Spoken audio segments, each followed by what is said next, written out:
Ubisoft dropped new items in the Helix store and the hacker chest called the Gifts from the Gods or the Almighty Pack. Let's take a look at these awesome looking weapons in this video, going in depth on the stats and more. If you enjoyed that, then like would be super appreciated, and let's go. There are some really good and cool looking weapons in this pack. Again, they are in the hacker chest as well, and I already saw people send me pictures of them getting these items in these boxes.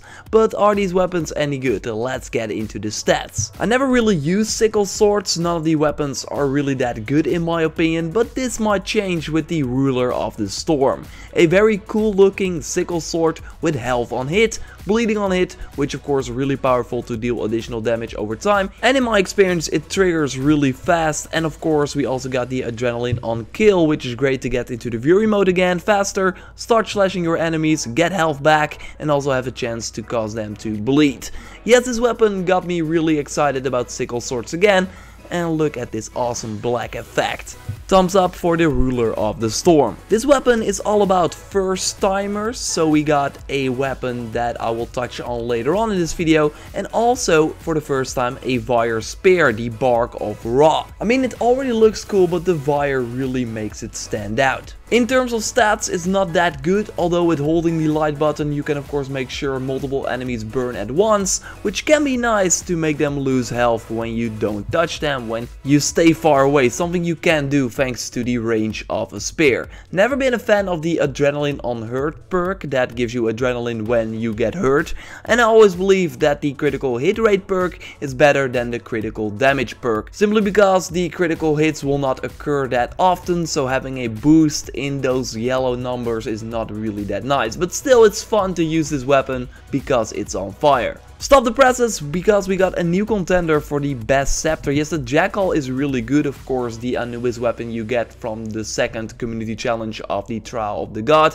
but having an instant charge on the scepter is really a gift from the gods for sure. During the fights I always retreat to charge up my heavy attack with a scepter, and now being able to do that automatically is insanely good. The perks also really work well together, having a combo multiplier on level 4, so every hit in your combo deals 25% more damage, and also when the enemies are on the ground, because of your instant charging ability, you can just keep hitting them, and then you also have an increased 30% chance that those numbers become yellow. Like, whoa, what a great scepter this is. And it also looks pretty cool with the cat hat. Okay, the warrior bow, the neckbutt's wing, has a unique look, but the ranged hit multiplier doesn't really make sense on a warrior bow in my opinion. With the legendary perk you deal double the amount of damage when you stand more than 20 meters away, but it's a warrior bow, so you want to stand close. It's like a shotgun.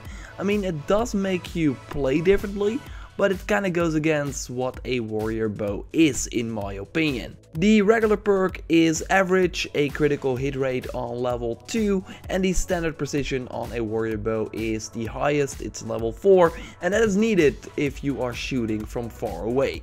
But yeah, I don't think this warrior bow shoots the arrow in the head. I mean, can you say that?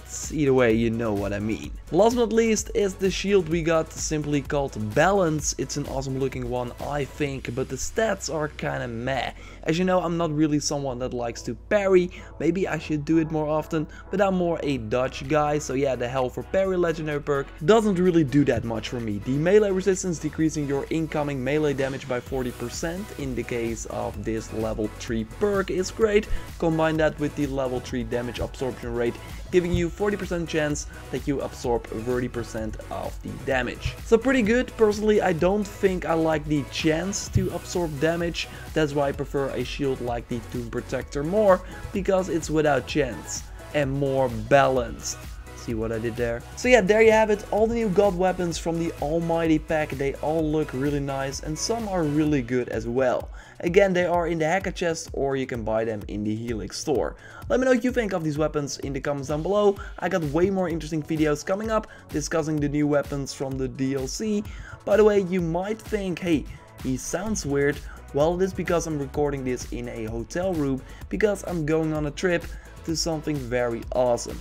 Keep an eye out for that on my Twitter and Instagram, BoVioRaptor, to see what I'm up to. In the meantime, check out my video on the recent patch 1.20, going over all the changes. If you haven't already, like this video to support the channel. I will speak to you next time, and goodbye.